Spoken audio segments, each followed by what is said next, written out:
call on the Office of the President to protect our law enforcers, the PNP and NBI. Huwag po sana natin silang bigyan ng utos na maaring maglagay sa kanila sa alanganin.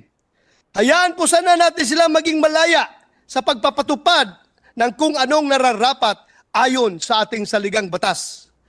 Hayaan po natin ang PNP na ipatupad ang kanilang mandato, ang kanilang sinumpaang tungkulin to serve and protect the people.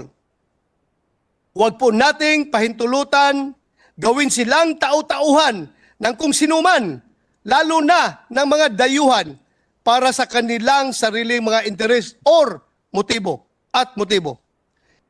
Naniniwala rin ako na taglay pa rin ng bawat kawani ng NBI mula sa pinakamataas hanggang sa pinakamababa ang nobility, bravery, integrity.